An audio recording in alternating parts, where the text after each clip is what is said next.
Hola hermanos, ¿cómo están? Dios les bendiga. Bienvenidos a este devocional. Hoy es 29 de abril y le damos gracias a Dios porque Él nos ha sostenido hasta este momento. Hoy quiero compartir, hermanos, Hechos capítulo 6. Vamos a Hechos capítulo 6 y vamos a ver la parte de el versículo número 8 en adelante, hasta el final del capítulo, hasta el versículo 15. Amados hermanos, hoy quisiera que iniciásemos orando. Vamos a orar al Señor porque Él ha sido bueno con nosotros. Vamos a orar por nuestros niños. Yo sé que mañana es Día del Niño. Mañana vamos a tener un tiempo precioso en nuestras casas. Seguramente muchos artistas y pastores y hermanos harán cosas lindas para los niños durante el día de mañana. Yo quisiera orar por ellos. Voy a orar hoy y también oraremos mañana porque ellos son pues la razón a veces de nuestro existir, de nuestra experiencia de padres. Le doy gracias a Dios porque yo tengo dos de los más bonitos, perdón por el comentario, de los más hermosos, mi Kairos. Desde que él llegó a mi vida, me iluminó mi existir. Yo le digo a mi hijo, y se lo he dicho muchas veces, amigos, hermanos, que yo no había entendido Juan 3:16. Aunque como predicador, como seminarista en aquel tiempo lo había predicado, había evangelizado personas con Juan 3:16, pero no lo había entendido hasta que cargué a Kairos en mis brazos. Dije, wow, entregar a su propio hijo, y yo allí tuve una revelación de Dios, el amor que Dios nos tiene. También le doy gracias a Dios por Keri, porque es una niña preciosa, una niña que iluminó mi vida. Gracias a Dios porque desde la primera vez que vi sus ojos, me enamoró. Ella sabe la historia. Desde que yo la vi allá en Guadalajara, Jalisco, en el México americano, ella, desde ese día vivo enamorada de esa niña. Gracias a Dios por los niños. ¿Por qué no nos comparte la gracia que Dios ha tenido al darle estos pequeñitos? Oremos por ellos. Padre, en el nombre de Jesús te doy gracias por la vida de nuestros hijos, Dios. Gracias por la plenitud que tú les has dado en salud, Señor, en bienestar. Gracias por tu palabra en su corazón. Gracias porque si nuestros niños han sido salvos, Señor, alcanzaron la salvación, Señor. Gracias por esto, por esta bendición tan preciosa. Bendice a todos los niños, a todas las niñas, Dios, incluso a aquellos que carecen de padre, de madre, que viven con sus abuelos, etcétera. Que tu misericordia sea con ellos. Oraremos hoy por ellos, Dios. Oraremos mañana y siempre, Dios, porque tú nos has bendecido, Dios, bendecido con nuestros hijos. Gracias por sus sonrisas, gracias por su forma de ser, gracias porque nos regalan experiencias preciosas. Te bendigo, Dios, y te exalto porque tú has sido fiel con nosotros. En el nombre de nuestro Señor Jesús, amén. Amén.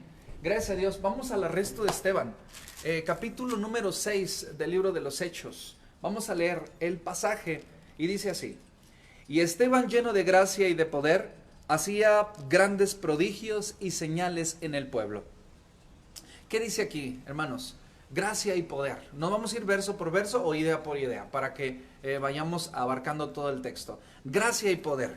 Bueno, yo no sé si ustedes han leído el libro de los Hechos, pero yo les pido por favor que nos acompañen el día de mañana porque empezaremos el capítulo 7 y en el capítulo 7 está la recopilación más amplia, más detallada, más inclusiva de todas las promesas y de los pactos que Dios hizo con el pueblo de Israel y vienen de la boca del diácono Esteban.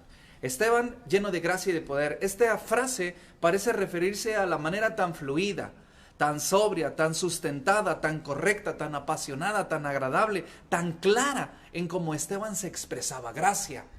Una llenura, una bondad, un temple, un peso específico a la hora de pararse y de poder expresar la palabra del Señor. Y poder persuasivo, con denuedo, esa palabra que ya ha aparecido, apasionado. Así era Esteban a la hora de estar compartiendo la palabra. Versículo número 8 nos habla acerca de que Esteban, el diácono Esteban, era un hombre lleno de gracia y de poder para compartir la palabra. Versículo número 9. Entonces se levantaron unos de la sinagoga llamada de los libertos y de los de Cirene, de Alejandría, de Cilicia y de Asia, disputando con Esteban. Allí está la gente, ¿no? El diácono que había sido nombrado el capítulo anterior. La iglesia crecía y ahora este hombre estaba aquí Ahora este hombre estaba aquí debatiendo, compartiendo, dando discurso con otras personas. Ahora, ¿quiénes son estas personas? Por lo menos podemos hablar de judíos, profesantes de la fe judía, quienes pertenecían por lo menos a 3 o 4 sinagogas. Ahora, sinagoga es una palabra que significa centro de instrucción, casa de oración. La sinagoga, a diferencia del templo, eran lugares pequeños en donde se congregaban personas afines social, cultural o étnicamente. Se congregaban en la sinagoga y allí había un rabino que tenía instrucción para ellos. Allí en la sinagoga se hacían algunos ritos y estaban por todo el mundo antiguo en aquella ocasión. La sinagoga es un lugar de instrucción de la fe judía. Y parece que en este debate que Esteban está presentando con algunas otras personas, hay por lo menos representantes de 3 sinagogas. Porque deben ustedes saber que las sinagogas no era como las iglesias cristiano-evangélicas hoy en día, que llegan un diputado y puede llegar un boleador de zapatos y puede llegar un ingeniero, pero puede llegar una marchante, una persona que vende frutas y verduras en la calle, puede llegar el de los raspados, y dentro de la iglesia todos somos iguales. Yo le he dicho a mi congregación que si usted es médico, que si usted es doctor, que por cierto estamos orando por ustedes, pero cuando entra a la iglesia deja su bata afuera. Aquí todos somos hijos de Dios, aquí todos somos hermanos. Si usted es presidente municipal, y yo recuerdo que en Tlatlauquitepec, Puebla, donde hice mi primer viaje misionero, el presidente del pueblo era miembro de la congregación. De hecho, nos reuníamos en ocasiones en el patio de su casa y bien claro el hermano nos decía: hermanos, yo soy hermano, aunque sea presidente municipal, mi presidencia yo la dejo afuera y cuando entro somos todos hermanos. Qué humildad, qué gracia tenía el hermano. Y así es en las iglesias cristiano-evangélicas, pero no en la sinagoga. En la sinagoga había sinagogas para determinado grupo étnico, había sinagogas para determinado rasgo social, había sinagogas para cada una de las personas, porque se podían entender mejor, incluso los idiomas eran diferentes. Y aquí tenemos por lo menos representantes de 3 sinagogas. Dicen libertos. Los libertos son judíos descendientes de los esclavos que en algún momento en el año 63 antes de Cristo el general Pompeyo había capturado. Y después de haberlos dejado salir, los hijos de estos hombres y los nietos de estos hombres y estos hombres ya ancianos habían formado una sinagoga que tenía un rasgo característico muy particular. Eran personas que habían sido esclavas y que habían estado agradecidas con Jehová, Dios de los ejércitos, por darle esas libertades. Entonces eran los libertos. Ahora, también tenemos a los de Cirene. Cirene es una población al norte de África. ¿Se acuerdan de Simón de Cirene? Simón de Cirene era un hombre que le ayudó a Jesús a cargar la cruz.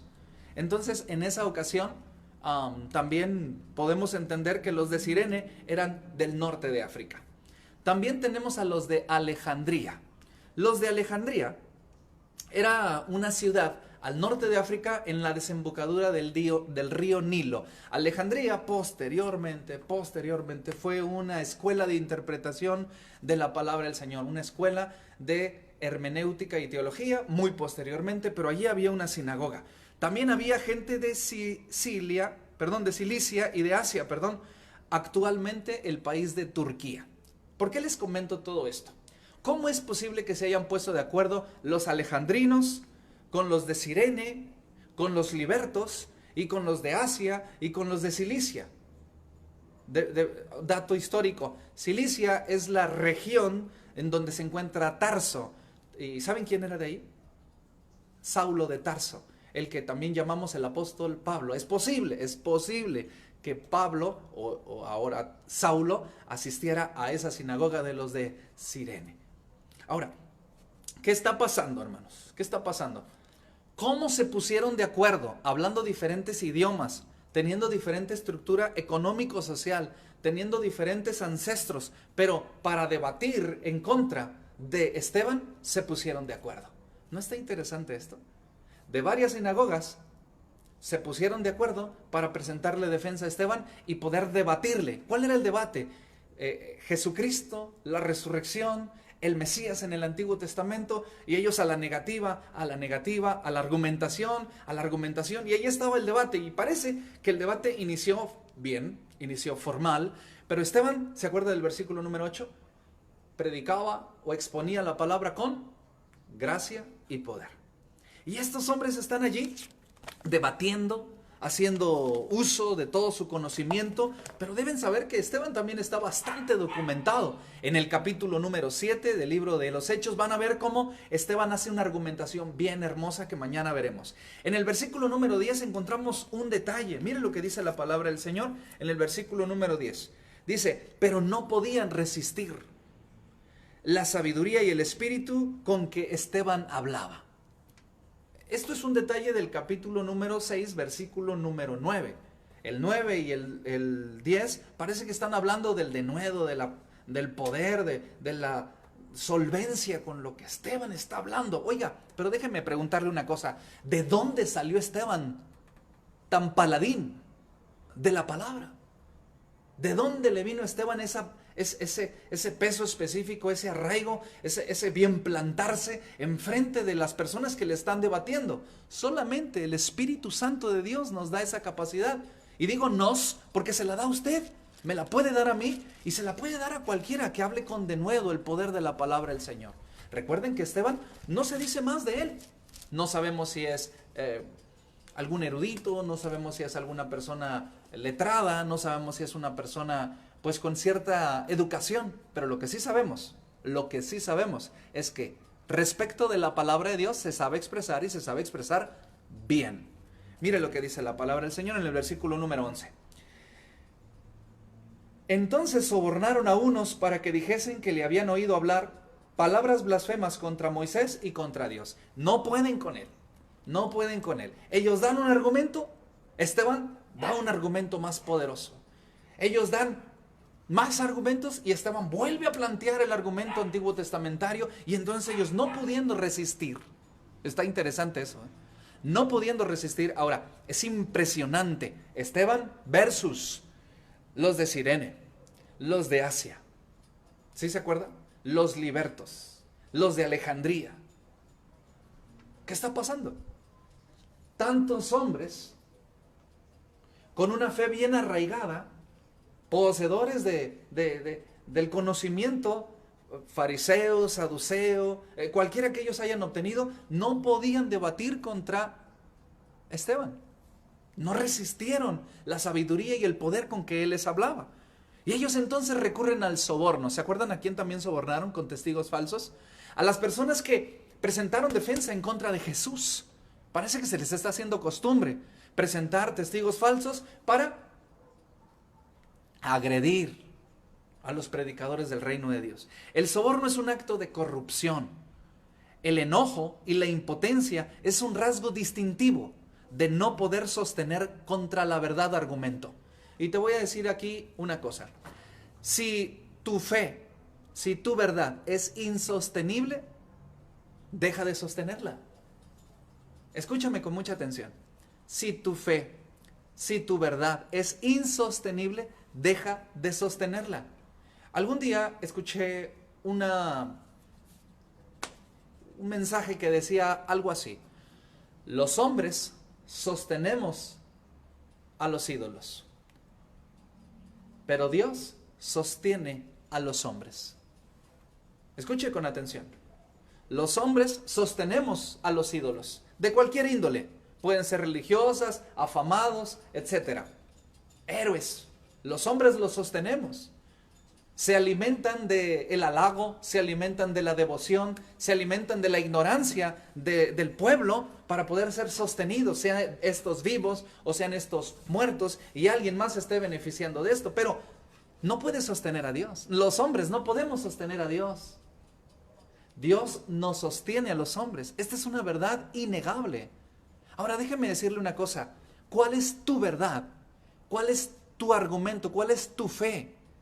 Y aquí hay algo muy práctico. Si tú estás en una oposición, si tú estás en un conflicto, si tú estás en un debate, en un juego de ideas, y tu argumento es insostenible, no recurras a la corrupción, no recurras al soborno, no recurras a la maldad, al lado negativo, para poder hacer daño al que está contra ti. ¿Qué es lo que debo hacer entonces, pastor?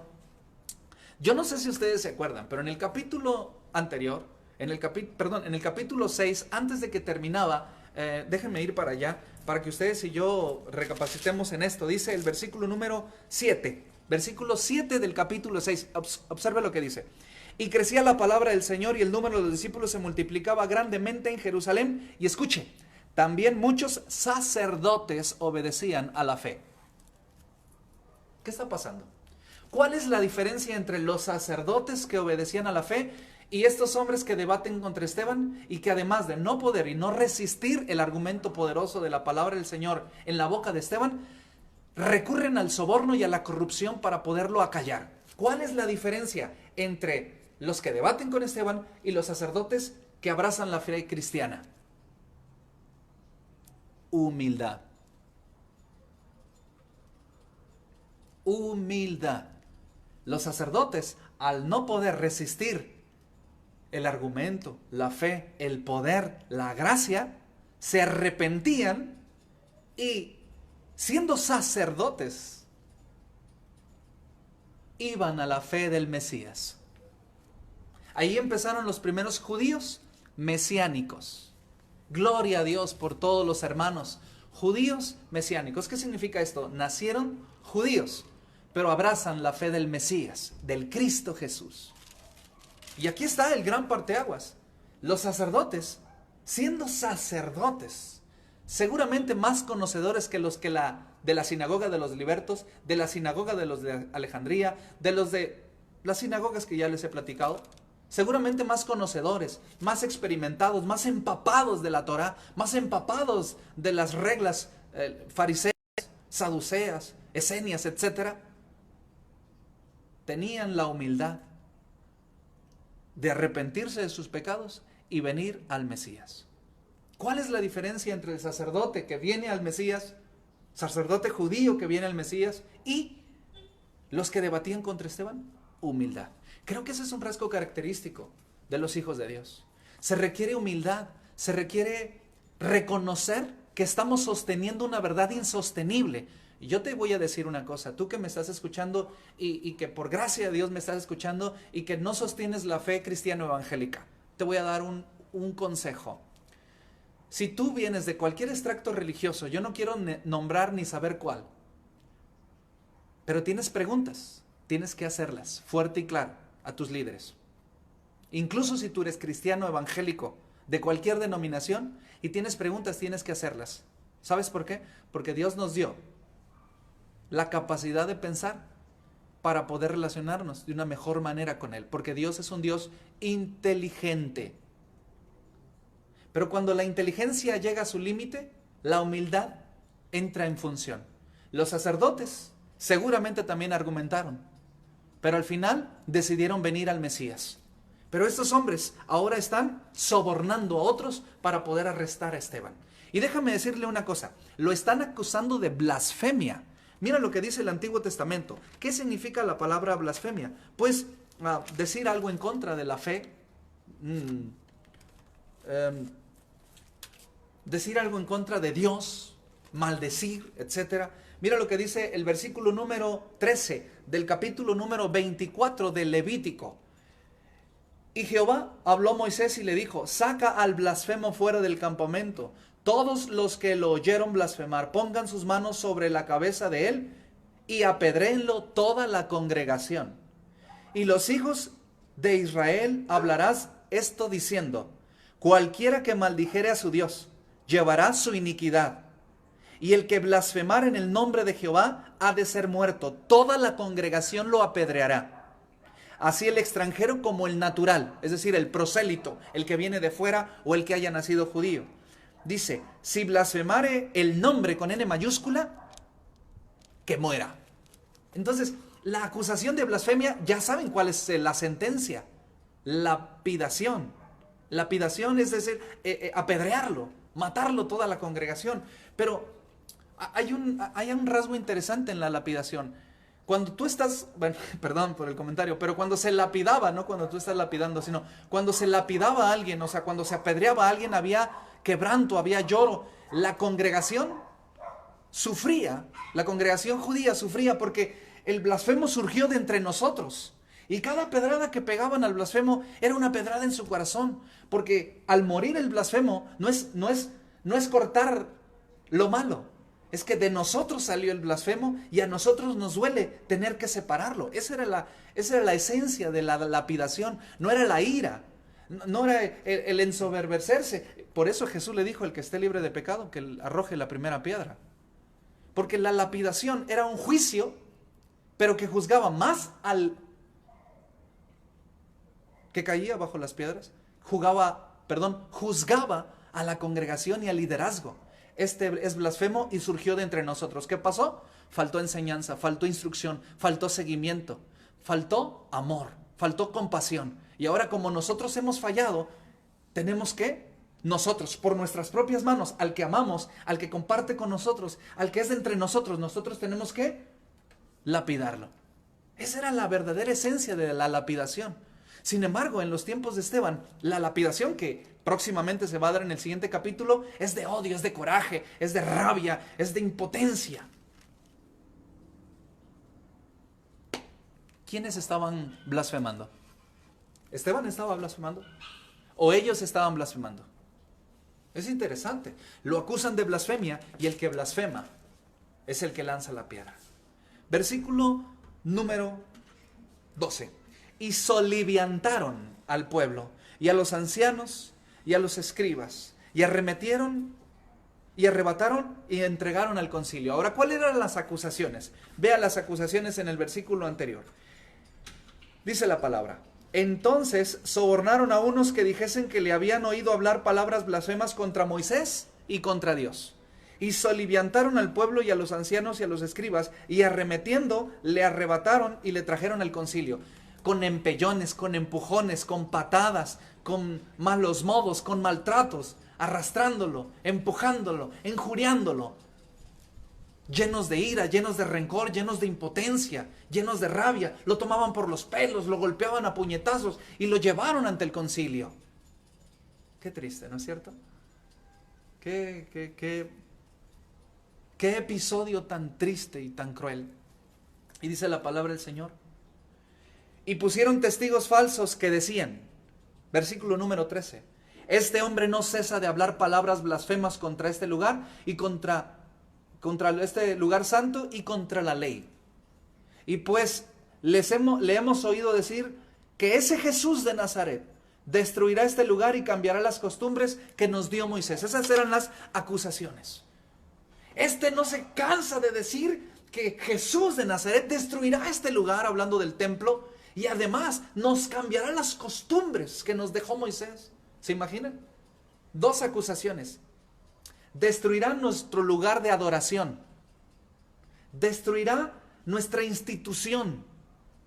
Destruirá nuestra forma de concebir a Dios. Destruirá y sacará de quicio toda nuestra fe. Porque el templo era el centro de la fe. Debo decirle que no Jehová, sino el templo. Y además nos va a cambiar las costumbres que nos dejó Moisés. Ya no vamos a celebrar la Pascua, la luna nueva, los días de reposo, la ofrenda de cereal, la ofrenda de aceite, que serán las costumbres que les dejó Moisés. Yo le quiero preguntar una cosa. A pesar de que eran testigos falsos, estaban diciendo la verdad. ¿Puede notar? Les pagaron para que dijeran blasfema. Estas dos cosas. Pero, ¿qué sucedió en el año 70 de la era cristiana? Destruyeron el templo. ¿Y qué sucedió con la iglesia? Hoy en la tarde una hermana amada en Cristo me preguntaba: pastor, ¿nosotros no celebramos la fiesta judía de 50 días después de la Pascua llamada Pentecostés? Y yo le dije: no la celebramos. Entonces sí nos vino a cambiar las costumbres de Moisés. Yo nunca he celebrado Seder o Pascua.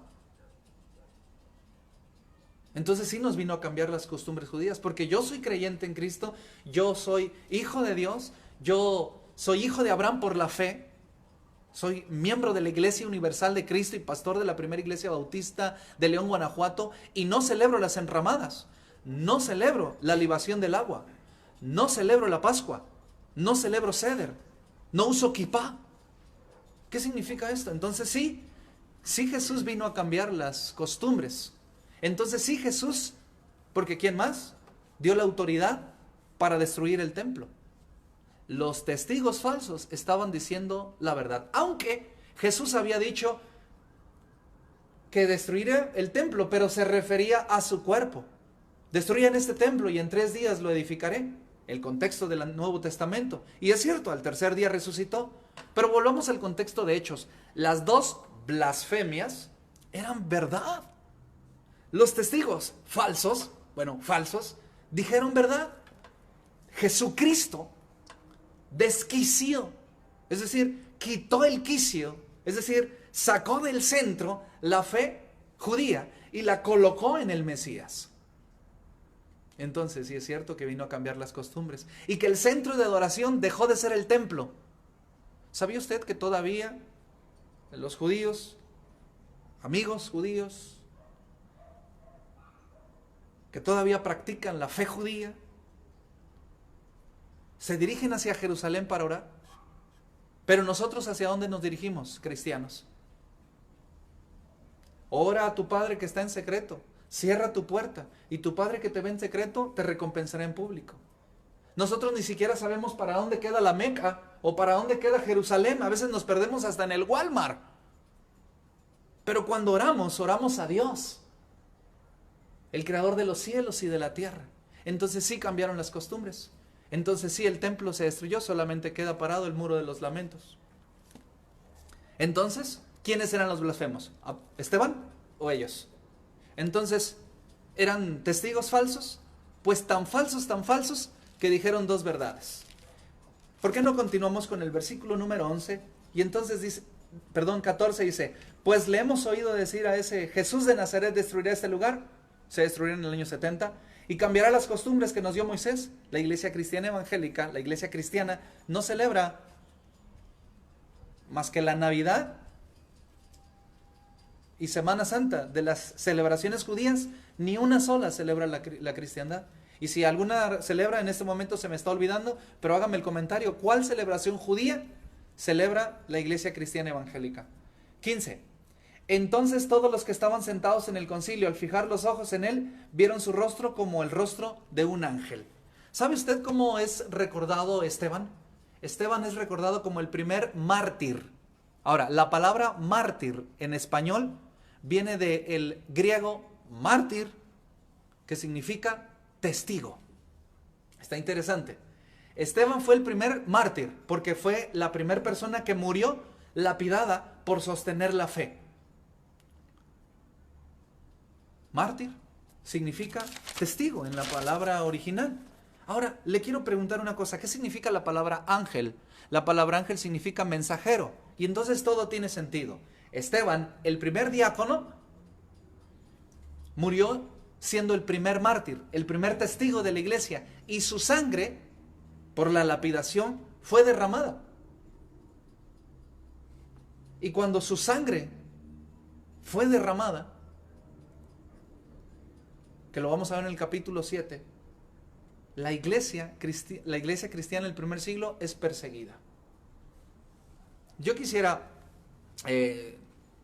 coincidir con ustedes con tres enseñanzas. Número 1, Esteban fue diácono, fue llamado para servir las mesas, pero terminó haciendo milagros, señales y siendo el primer mártir. Enseñanza número 1, Dios siempre te llama a cosas grandes. Sabes en dónde empieza tu ministerio, pero no sabes en dónde va a terminar. Y déjenme compartir en algunos segundos mi experiencia. La primera vez que yo prediqué la palabra del Señor fue en Los Bellos, municipio de Sotolamarina, Tamaulipas. El hermano pastor de aquel lugar, Luis, yo era una de las pocas personas que sabía leer en la congregación, y me dijo, voy a salir a Sotolamarina y yo necesito que tú prediques. Ese fue mi primer sermón. No me pregunten qué prediqué, pero ese fue mi primer sermón. Yo no sabía dónde iniciaba el ministerio que Dios me había dado. Y ahora, después de algunos años, soy pastor de la primera iglesia bautista de la hermosa ciudad de León, Guanajuato, y todavía queda camino por recorrer. Enseñanza número 1. Sabes en dónde empiezas a servir, pero no sabes dónde vas a terminar.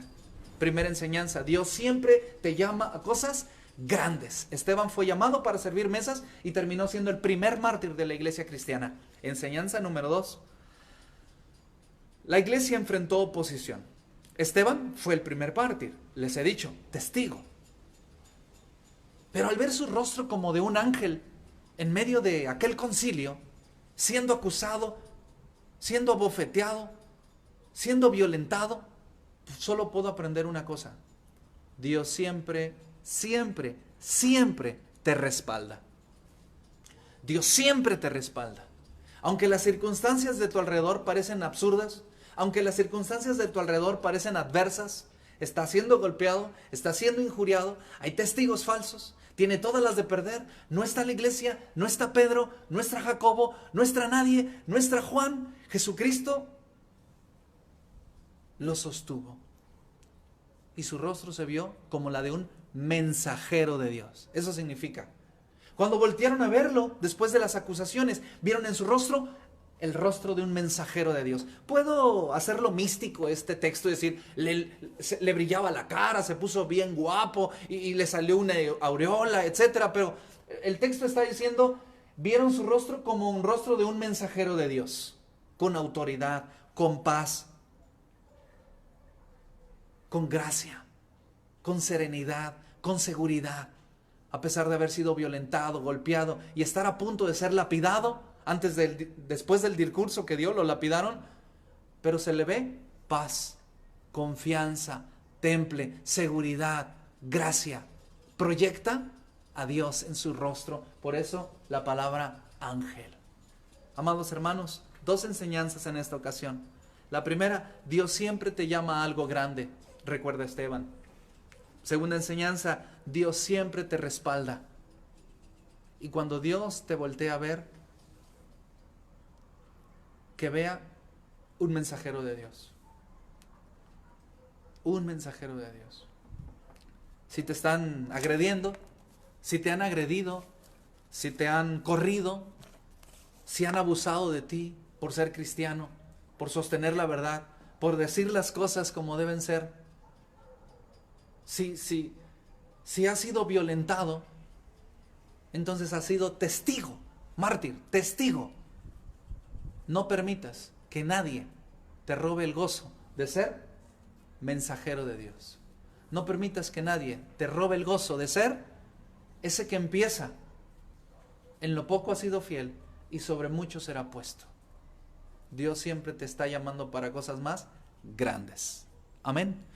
Muy bien, hermanos, terminamos hasta aquí. Esteban, el día de mañana, capítulo número 7, vamos a ver el gran discurso precioso de Esteban, donde aparecen el pacto davídico, el pacto de Abraham y cosas bien interesantes del Antiguo Testamento, una interpretación preciosa del Antiguo Testamento.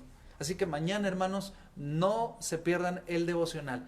Vamos a orar y vamos a darle gracias al Señor. Padre, en el nombre de Jesús, te bendigo, te exalto y te quiero pedir, Señor, que tú bendigas a mis hermanos en casa, que tu misericordia sea con nosotros. En el nombre poderoso de Jesús, oramos y te damos gracias. Amén. Que el Señor les bendiga, hermanos. Cuídense. Adiós.